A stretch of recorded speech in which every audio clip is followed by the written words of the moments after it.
Bienvenidos a la tercera parte del curso de higiene y manipulación de alimentos con medidas de bioseguridad. En esa parte vamos a terminar tercera y última parte en donde hablaremos de varias temáticas como almacenamiento. Vamos a hablar los procesos de recibo y almacenamiento de alimentos, qué controles se deben tener en cuenta. Vamos a hablar acerca de rotulación y etiquetado de los alimentos, hablar acerca del concepto de trazabilidad, qué es la trazabilidad. También hablaremos acerca del plan de saneamiento básico que toda empresa debe implementar. Y finalizaremos con las alergias e intolerancias alimentarias y las medidas de bioseguridad COVID-19 que se aplican en la industria de alimentos. Como ya todos sabemos, toda fabricación de alimentos o para elaborar cualquier producto alimentario, el proceso va a iniciar con una etapa que se llama recibo de materias primas. En esta etapa es donde nosotros vamos a seleccionar la calidad de cada uno de los ingredientes de mi producto. Es decir, que debemos hacer un control durante esta etapa.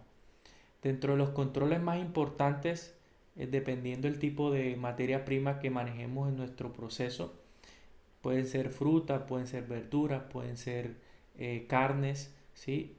Para hacer granos, para hacer comidas preparadas, etcétera. Dependiendo, incluyendo también los empaques, todo lo que yo use para mi proceso debe llevar un control al momento de recibirlo. Dentro de los controles más importantes para mencionar son control de temperatura, es importantísimo. Todos los alimentos hay que verificarles la temperatura de llegada. Todo va a depender del tipo de alimento, si es perecedero o no perecedero. Recordemos que hay alimentos que requieren temperaturas de refrigeración de 0 a 6 grados. Otros temperatura de congelación a -18, mientras que otros temperatura ambiente. No requieren una condición especial de conservación. Por ende, esto es importante verificarlo al momento de recibir porque de esto va a depender la inocuidad y el deterioro del mismo producto que estoy recibiendo. Y si recibo una materia prima en mal estado, mi producto no va a tener buena calidad. ¿Okay? Entonces la calidad de mi producto inicia con la calidad de mis materias primas. Luego, otro punto importante en el recibo es la parte del vehículo. Hay que revisar la limpieza del vehículo, que no tenga presencia de plagas, que no estén almacenados los alimentos con productos químicos o con otras sustancias que puedan contaminarlos. También es importante el tema de la limpieza del producto, las condiciones del empaque, que no tenga roturas, también que esté bien rotulado, que tenga su etiqueta con su fecha de vencimiento.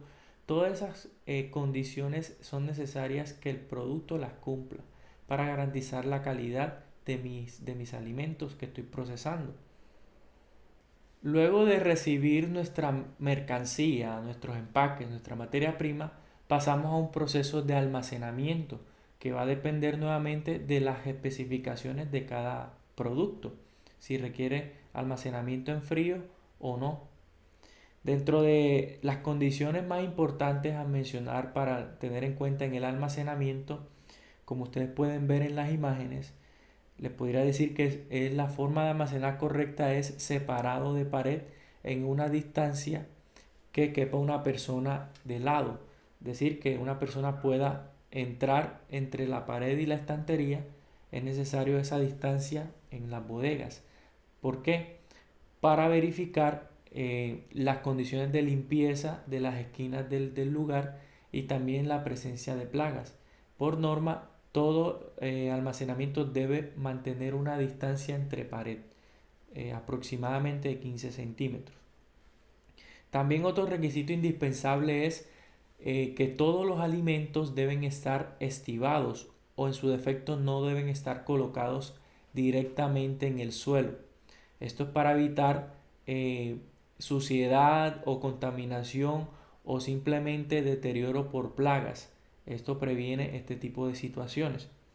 También es importante que todos los alimentos, como lo mencionaba, estén con su fecha de vencimiento, que tengan su información completa. Esto va a permitir poder hacer una buena rotación a los productos más viejos o los primeros que llegan y poderlos utilizar de primero. Por eso hablamos de un sistema que vamos a ver ahora que se llama el sistema PEPS o FEFO en sus siglas en inglés, que quiere decir primeras en entrar, primeras en salir, o primeras en expirar, primeras en salir. Básicamente este concepto lo que busca es que al momento de almacenar o al momento del almacenaje, sí, podamos nosotros utilizar lo primero que se va a vencer. Ustedes pueden observar en los supermercados que en las góndolas o en las estanterías los productos con fecha de vencimiento más corta se colocan en el frente del exhibidor para que sean los primeros que el cliente consuma. Y los últimos en llegar se colocan del lado atrás, o sea, los que tienen fecha más larga, para dar una buena rotación al producto y no vaya a haber algún producto que se me venza por una rotación inadecuada. Como podemos observar en la diapositiva, vemos algunos ejemplos de alimentos que no cumplen con los requisitos. Por ejemplo, latas abolladas con las tapas desprendidas o golpeadas. También latas sin fecha de vencimiento, sin información requerida. Latas oxidadas, una mayonesa en mal estado, frutas o fresas con mohos deterioradas, con más sobremadurez. También vemos cajas roídas, frutas sobremaduradas, ¿cierto? Productos abiertos, cajas abiertas. Todo este tipo de situaciones son indicios de un producto que pudo haberse contaminado. Por ende, no es recomendable recibirlo ni utilizarlo en el proceso.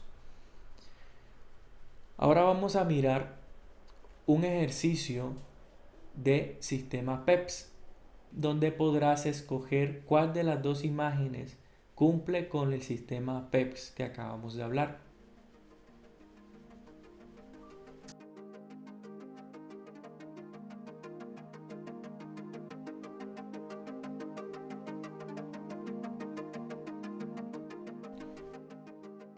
Como te pudiste dar cuenta, la imagen correcta es la B. Ahora vamos a hablar acerca de etiquetado y rotulado en los alimentos. Esto es un requisito indispensable y obligatorio a nivel nacional y a nivel internacional en los alimentos con algunas excepciones. ¿Qué es lo que busca este requisito de etiquetado? Que el alimento tenga toda la información pertinente o tanto para el cliente como para las autoridades que valide su inocuidad, quién lo fabrica y toda la información respectiva para garantizar una buena trazabilidad, una buena información al consumidor.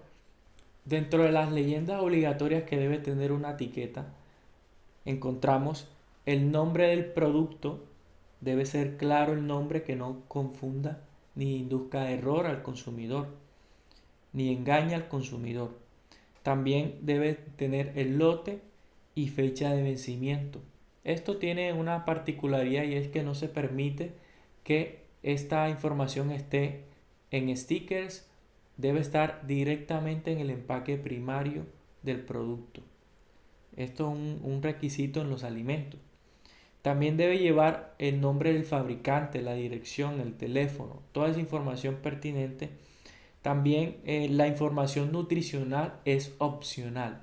No es obligatorio declarar información nutricional.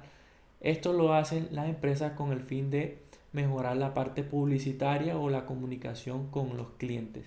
Más que todo en productos que aportan cierto valor nutricional en nosotros las personas o favorables para la alimentación o la nutrición. También es obligatorio colocar los ingredientes del producto. Generalmente se coloca del que tiene mayor cantidad al que tiene menor cantidad. Se debe colocar todos los ingredientes del producto, es una obligación. También debe colocar el registro sanitario o el registro INVIMA, que hoy en día hay tres tipos de registro: notificación sanitaria, permiso sanitario o registro sanitario. Este simplemente es como la cédula del producto, donde el INVIMA avala de que este producto está siendo vigilado o esta empresa está siendo vigilada por ellos y realizan un producto de calidad. Te invito a pausar este video y ver el video de apoyo de rotulado de alimentos.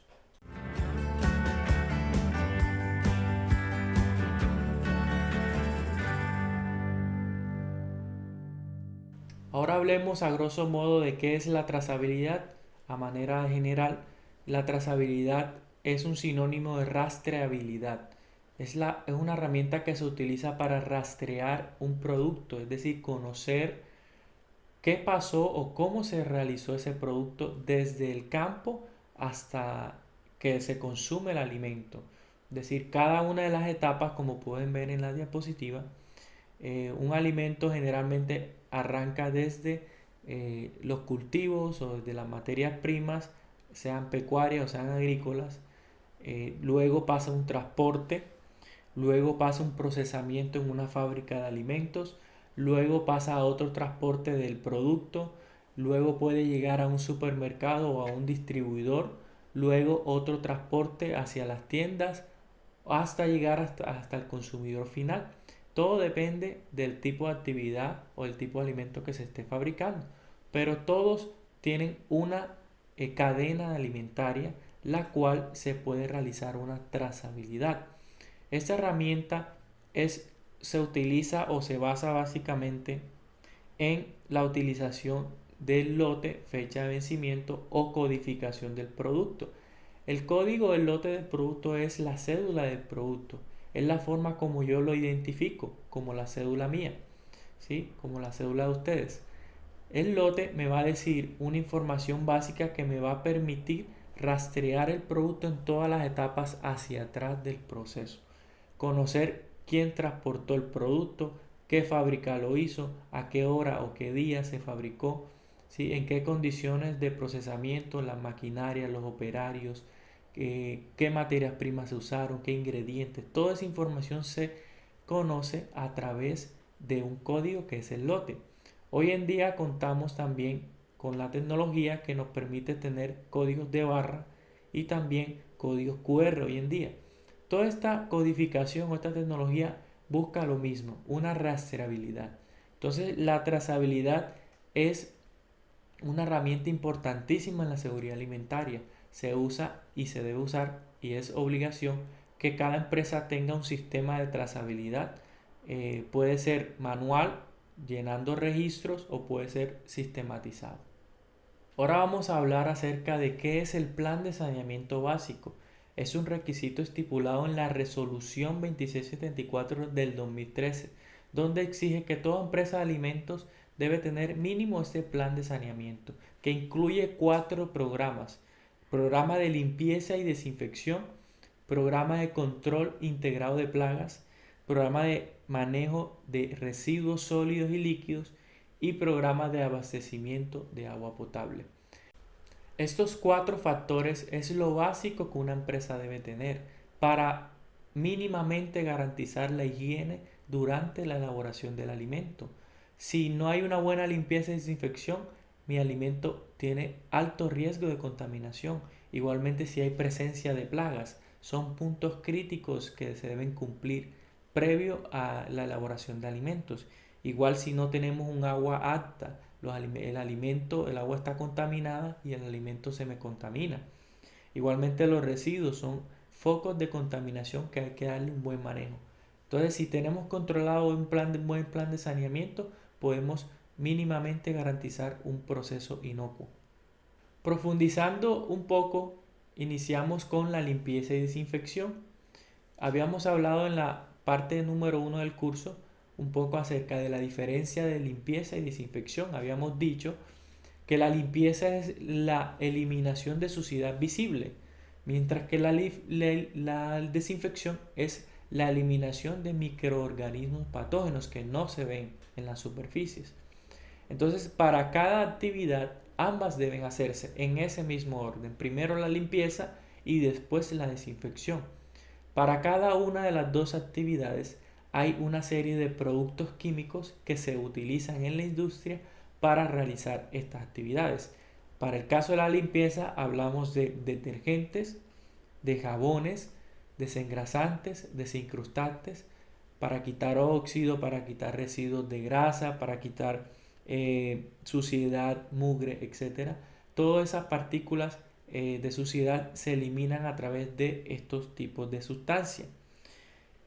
Son sustancias como las vemos como un jabón de manos, como un jabón de barra, un jabón para lavar ropa, un detergente en polvo también, etcétera, etcétera.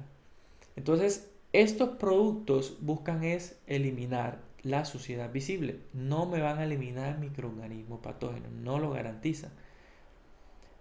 Cosa que sí hace la desinfección. Por ende, si yo en una superficie que está llena de grasa, yo primero limpio con algún detergente para quitar la grasa, enjuago y luego aplico el desinfectante.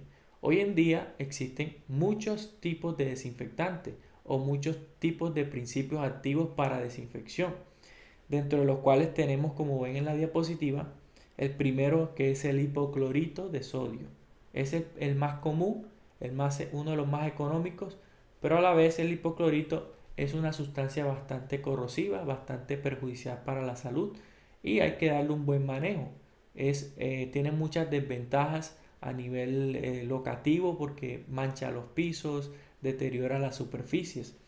Y si se usa en las concentraciones altas puede ocasionar este tipo de daños. Por ende, no son tan recomendados para la industria de alimentos, a excepción de actividades fuertes como lavado de cuarto de aseo, como posetas de limpieza y desinfección para utensilios de aseo, para canecas de residuos, ese tipo de actividades fuertes es posible usarlo. Encontramos otro tipo de desinfectantes como son los alcoholes. Los alcoholes tienen una función más que todo en el área de salud muy importante.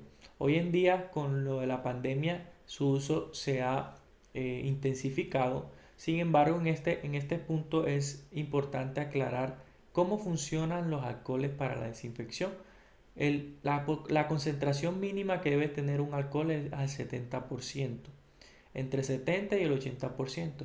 Un alcohol que tenga menos concentración o que esté adulterado o ligado con agua, que lo vendan al 70 pero de pronto tenga 60, 50% de alcohol, realmente no me va a servir para desinfectar mis manos o para desinfectar superficies. Mientras, mientras que si la concentración es mucho mayor, estamos hablando de 90, 95, un alcohol en esa concentración tampoco me va a servir porque se va a evaporar muy rápidamente y no va a tener tiempo de actuar sobre la superficie para desinfectarlo. Entonces, ambos extremos no son buenos para el alcohol. La concentración adecuada es 70%. Adicionalmente a esto, los alcoholes tienen una volatilidad alta. Eso implica de que la acción antibacterial no permanece mucho tiempo en las manos. Es inmediata, pero no permanece mucho tiempo.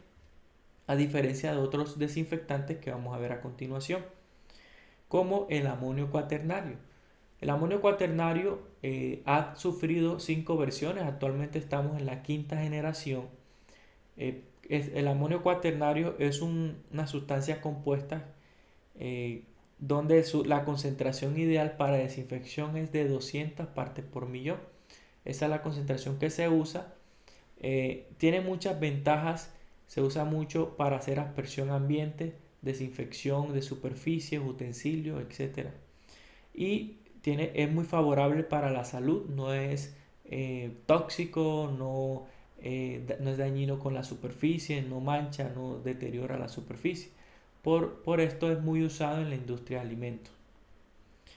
Luego tenemos otro ejemplo de desinfectantes como el peróxido de hidrógeno, que se utiliza al 3%.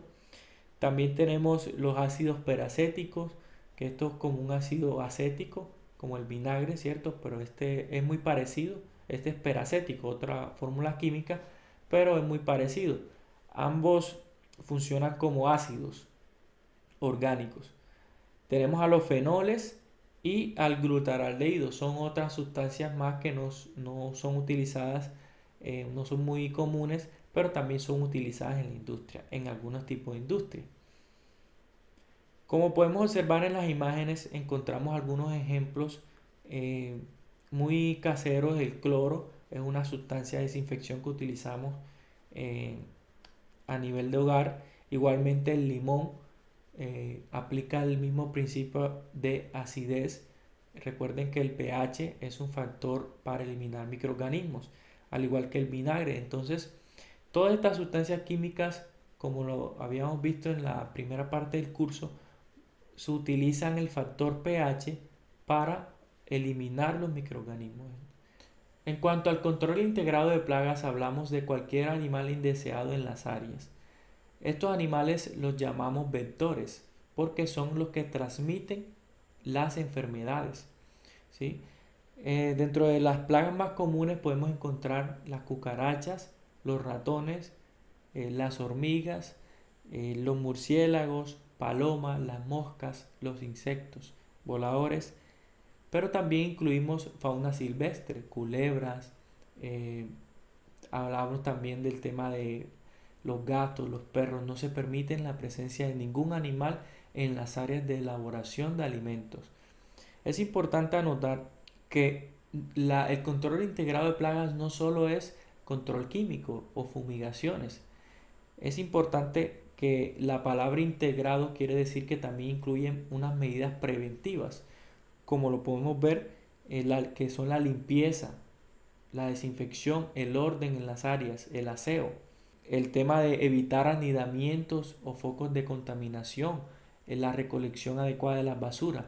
Todos estos temas preventivos me van a impedir de que haya anidamiento o presencia de plagas en el área. Entonces se convierte en una medida indirecta, una medida preventiva para el control de plagas. Luego tenemos los métodos físicos, que los métodos físicos lo que buscan es crear barreras para evitar el ingreso de plagas en las áreas, ¿sí? Dentro de esos métodos tenemos los burletes en las puertas o unos cauchos que se colocan debajo de las puertas para evitar el ingreso de la plaga por debajo de las puertas. Igualmente el enmallado de las ventanas también es otra medida de barrera. También tenemos las lámparas UV, que son son lámparas que atraen la mosca con la luz UV y quedan pegadas en una lámina adhesiva. Tenemos también los electrocutores, que no son recomendados en alimentos, porque simplemente cuando la mosca llega al electrocutor sale disparada y eso puede generar una contaminación mucho peor. Entonces no es recomendable para las áreas de alimentos. También tenemos, por ejemplo, las cortinas de aire, que se utilizan mucho en los centros comerciales. Una cortina de aire, eso es para evitar el ingreso de insectos al área de trabajo.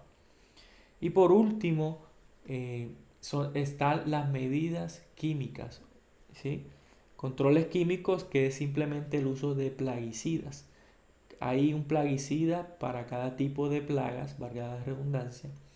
Entonces se recomienda que esta acción no sea frecuente, a menos o que sea solo si hay presencia de plagas, que ya no haya otra forma de prevenirla, sino que ya haya presencia, alta presencia, y toque hacer un control químico inmediato. Entonces no se recomienda realizar estos controles frecuentemente. Se recomienda una frecuencia aproximada de 3 meses, dependiendo cada lugar, porque hay empresas que lo hacen diario, o que lo hacen semanal, o que lo hacen quincenal, dependiendo la gravedad de cada empresa. En cuanto al programa de residuos sólidos, podemos anotar básicamente que a partir de este año empezó a regir una nueva resolución en cuanto al manejo de residuos sólidos en Colombia, que es la resolución 2184 del 2019, que es donde se estipula cuál va a ser la nueva clasificación de los residuos sólidos, en donde podemos encontrar tres colores básicos y únicos que se van a usar: el blanco, el negro o gris oscuro y el verde. El blanco se va a utilizar para todos los residuos o los desechos reciclables, ¿sí? Dentro de ellos tenemos sean papel, sea vidrio, sea plástico, sea lata, pero que sean reciclables o reutilizables. Van a ir en color blanco, sea en bolsa blanca o en caneca color blanco. El color negro se va a usar para todos aquellos residuos inorgánicos o inertes que no se van a usar, o sea, el desperdicio en sí. Todo lo que son papel higiénico, residuos de tapabocas, residuos de servilletas, residuos de COVID, guantes, todo papel que no se use, empaques que no se vayan a reutilizar. Todo eso va en la caneca gris o negro. Y el color verde se va a utilizar para los residuos orgánicos. Estamos hablando de desechos de alimentos, frutas, verduras, carnes, todo tipo de alimentos. Esos desechos deben ir solo en la canasta o en la caneca verde. Entonces, esa clasificación busca mejorar todo el tema ambiental también. Aparte de clasificar, debemos tener en cuenta que las canecas todas deben de tener su bolsa y su tapa.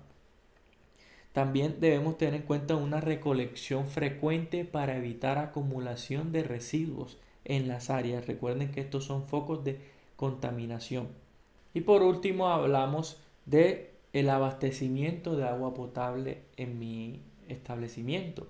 Es importante el agua, como les mencionaba anteriormente, para la calidad y la inocuidad de mis productos. Si mi producto utiliza agua en el proceso, esta agua debe cumplir unos ciertos requisitos de inocuidad o de calidad que ya están estipulados en la resolución 2115 del 2007, donde nos muestran una tabla con todos los requisitos o parámetros tanto físico-químicos como microbiológicos, de color, de organolépticos, todo, que debe cumplir el agua potable para consumo humano. Estos requisitos los debe cumplir todo acueducto municipal o en cualquier región. En caso tal, la empresa debe validar y verificar que el agua que llega a su establecimiento cumple con estos requisitos. Y adicionalmente, en algunos casos, debe hacer ciertos controles para, puede ser una filtración, puede ser una esterilización del agua para garantizar esta inocuidad. Básicamente eso es lo más importante en cuanto al agua potable. Simplemente era que ustedes conocieran que existen ciertos parámetros y requisitos que ya están estipulados y que todos los acueductos deben cumplir.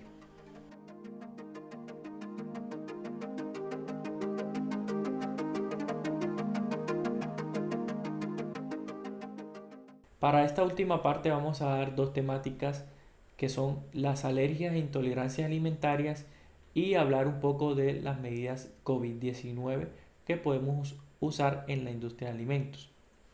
Iniciamos con las alergias alimentarias. Podemos decir que una alergia es una reacción adversa que tiene el sistema inmunológico hacia una sustancia. En su mayoría son proteínas. Estas sustancias las contienen en sí los alimentos. Por eso no podemos decir que es un riesgo o un peligro como el físico, el químico, el biológico, como lo habíamos hablado. Pero a raíz de los últimos años, como se han presentado muchos casos de alergias en ciertas comunidades o en cierta población vulnerable, se ha catalogado como un peligro adicional que es necesario controlar. Entonces, la alergia, como es una reacción adversa del sistema inmunológico, no podemos eliminarla.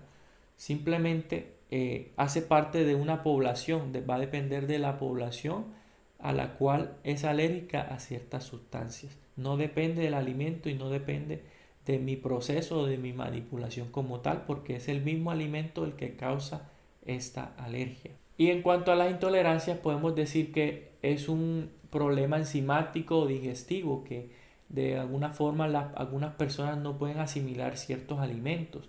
El ejemplo más común es la lactosa. Entonces, una intolerancia no es una alergia, ¿sí?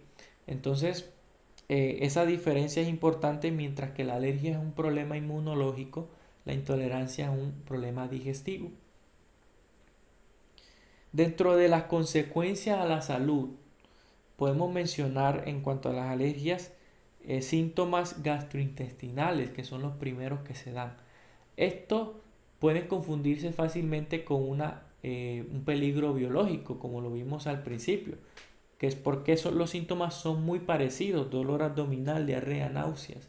Entonces son síntomas muy parecidos, no podemos saber en este punto si es una alergia o una intoxicación alimentaria.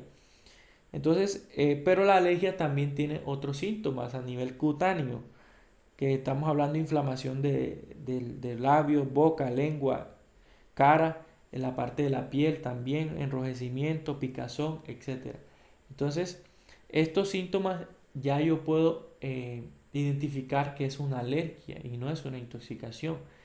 Entonces, luego vienen unos síntomas más graves que son los respiratorios, donde hablamos de moqueo, la parte de asma, la parte de tos, trastornos respiratorios, de la persona deja de respirar, se ahoga. Entonces, estos síntomas son de alergias.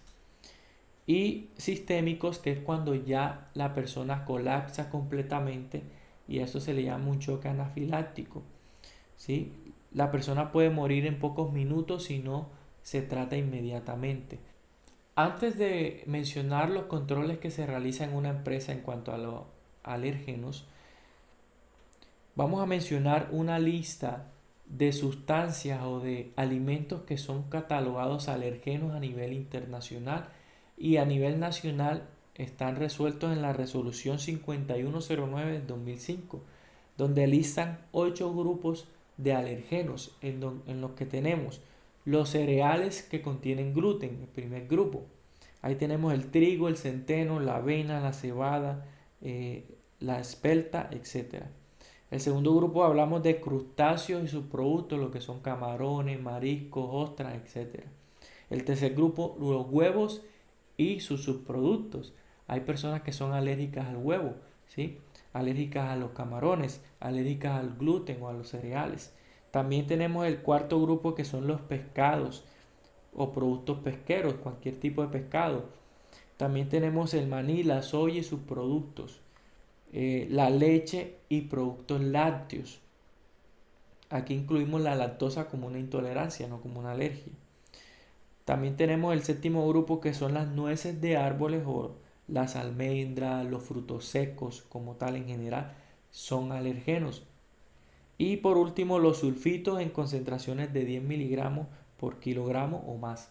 Entonces los sulfitos son sustancias que se usan a nivel industrial en la parte alimentaria, por ejemplo en la industria de los vinos. Entonces estos sulfitos se catalogan también alergenos. Existen otro grupo de alergenos como la mostaza, el apio, el ajo, que algunas personas son alérgicas a este tipo de sustancias, pero no están catalogadas dentro de estos grupos porque digamos que son casos muy puntuales, muy esporádicos, que no amerita colocarlos dentro de una normalización o una normatividad. Entonces, como los controles no dependen, la persona en la que tiene esa alergia, ¿qué tipo de controles vamos a realizar? Básicamente, las medidas que debemos hacer como empresa o como manipulador de alimentos a nivel interno, la primera es la prevención de la contaminación cruzada por alergenos. Es decir, ya sabemos qué es la contaminación cruzada, pero en este caso es por alergenos. Eso quiere decir que yo no puedo cruzar un alimento alergeno del grupo anteriormente que hablamos con uno que no sea alergeno.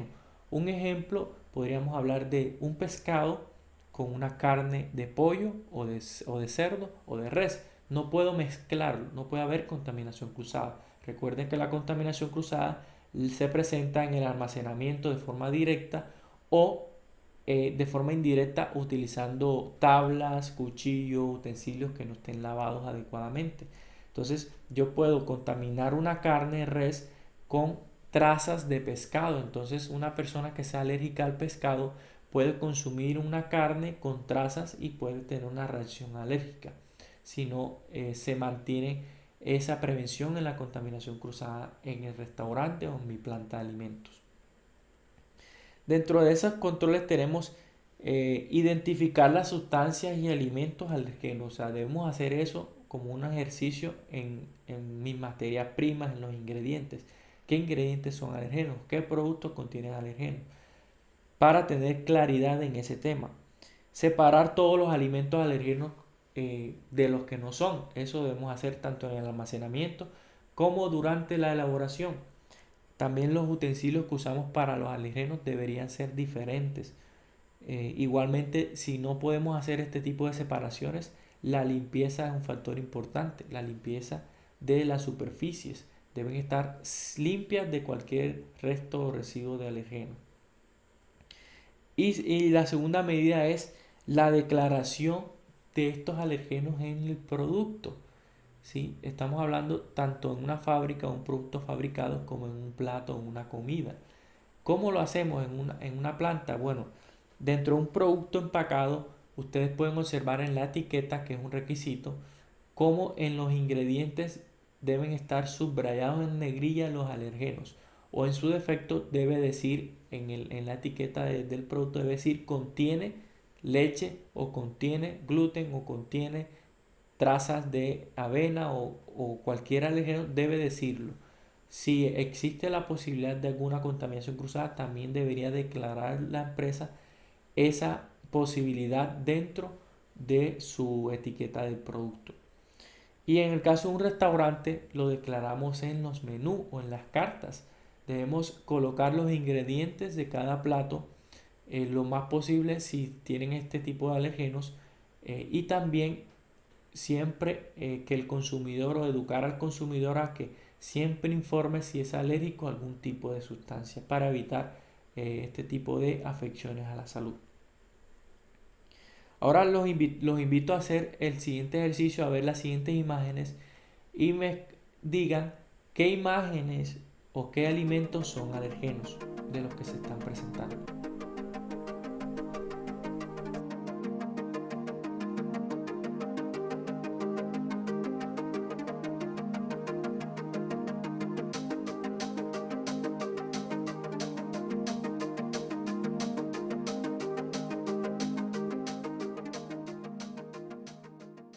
Para finalizar el curso, decidimos hacer esta temática, una nueva temática a raíz de la pandemia, que es hablar un poco acerca del COVID-19, qué es este virus, qué es el coronavirus y cómo yo lo controlo dentro de una planta de alimentos.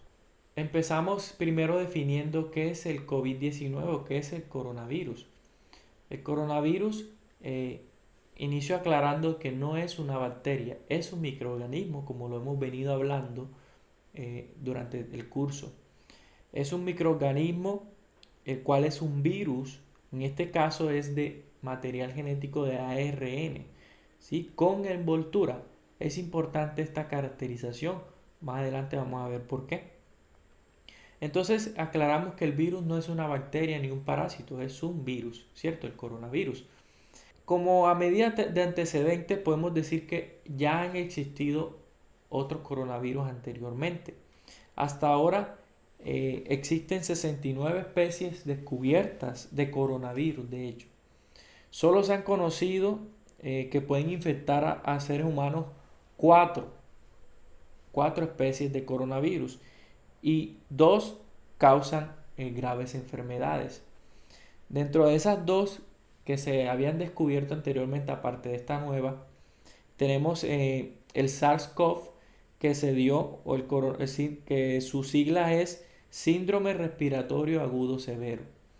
Se presentó en China en el 2003, ¿cierto? Fue el primer caso de un coronavirus que afectara de esta manera a los seres humanos.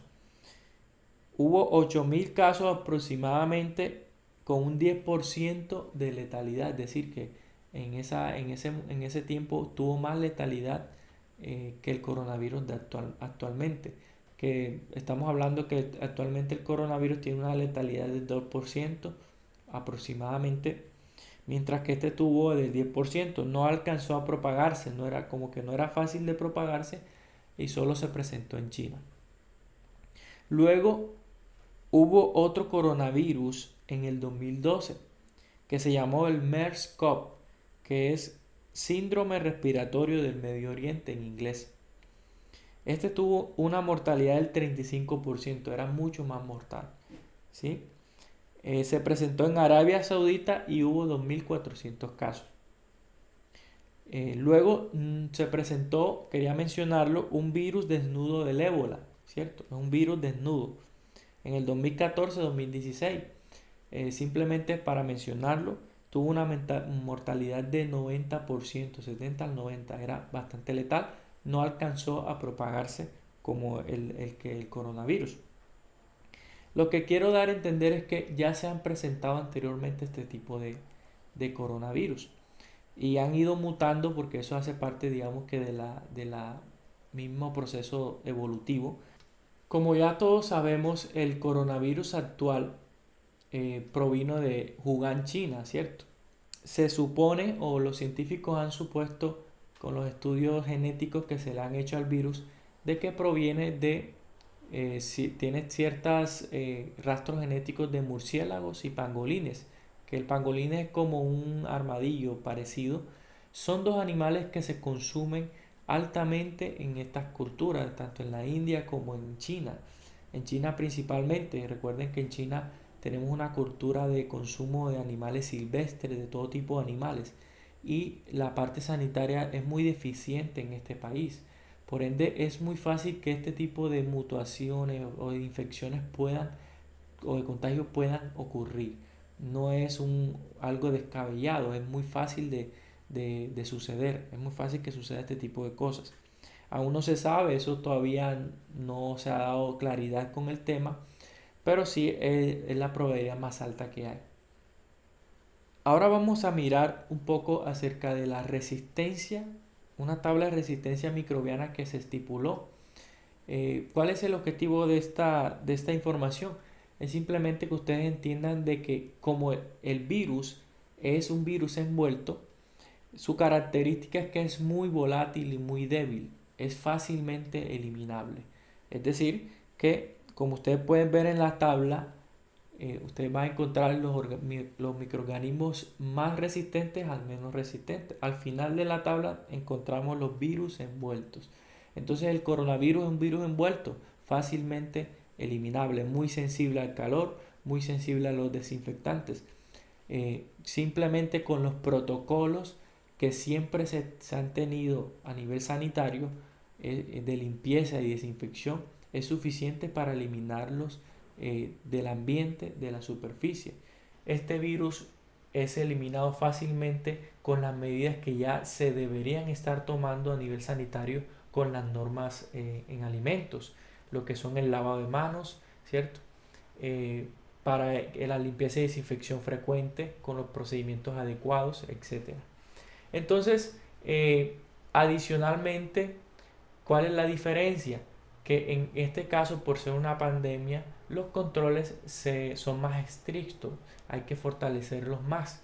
No es ningún control nuevo, quizá hay unas partes que son nuevas o novedosas, pero a términos generales su control o su eliminación es igual a cualquier microorganismo patógeno con los procedimientos que venimos trabajando desde antes en la industria de alimentos. Entonces vamos a hablar acerca de esos controles. ¿Cuál es la norma que rige actualmente aquí en Colombia? Esa norma es la resolución 666 del 2020. Se emitió en medio de la pandemia, donde se especifican los protocolos de bioseguridad que se deben cumplir en todos los establecimientos. Esto se dio para precisamente incentivar a la reapertura de los negocios cumpliendo con estas medidas. Cada sector del comercio o de la sociedad tiene unos lineamientos particulares. No es la sección el sector de alimentos, donde vemos también que hay unos lineamientos por el gobierno donde básicamente se resumen en tres tipos de controles. Los primeros son los controles de ingeniería, los segundos son los controles administrativos y el tercero son el uso de los EPP o los elementos de protección personal. Entonces esos tres puntos equivalen a los controles que debe toda empresa hacer. Cuando hablamos de controles de ingeniería nos referimos a todas las modificaciones de infraestructura, de equipos, que la empresa sea una fábrica, sea un restaurante, una cocina, para nuestro caso, sea un hospital, sea un centro comercial, etcétera. Todos esos controles de ingeniería, que son las modificaciones estructurales de equipos que se deben hacer para eh, evitar el contagio durante las actividades que se realicen en el lugar. Entonces, por ponerle un ejemplo, la colocación de barreras para protección en la recepción, el distanciamiento, la colocación de sillas a distancias de 2 metros, ese tipo de cambios son controles de ingeniería. Eh, Luego tenemos los controles administrativos, que son los procedimientos que se deben modificar o ajustar para evitar contagios durante las actividades. Entonces, administrativo, hablamos de procedimientos que la empresa debe implementar, que serían unos protocolos de comportamiento de cómo realizar las actividades de tal manera de que no haya contagio, lo que es el distanciamiento social, el lavado de las manos, ¿cierto? Son la higiene respiratoria, la higiene personal, todo eso son controles administrativos, la forma como realizamos las actividades, los procedimientos de limpieza y desinfección, todo eso hace parte de controles administrativos.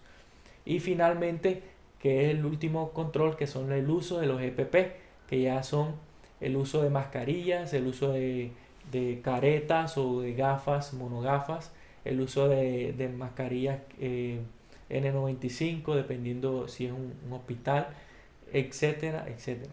Entonces, todos estos tres controles hacen parte de lo que habla la normatividad colombiana en cuanto a los controles de bioseguridad o medidas de bioseguridad, que no es nada nuevo realmente para el sector alimentario, debido a que ya eso está contemplado dentro de las higiene y manipulación de alimentos que debemos tener todas las personas de cocina o todo el personal manipulador. Hablando en cuanto al contagio, a la forma como se transmite este virus, hablamos de tres formas. La primera forma es a través de goticas, que es la que se presenta a nivel social, a nivel comunitario. Cuando pues, una persona tose y las goticas, las microgotas que se expulsan de la boca o de la nariz al estornudar o toser, pueden quedar en el ambiente cierto tiempo y pueden ingresar por medio de los ojos, nariz y boca hacia otras personas y contagiarla. Entonces la primera forma es a través de goticas, que estamos hablando entonces de hablar o toser frente a otra persona. Es por esto que es necesario el uso obligatorio de tapabocas en todo lo que hagamos. La segunda forma de contagio es a través de aerosol. Esta forma no se presenta a nivel comunitario.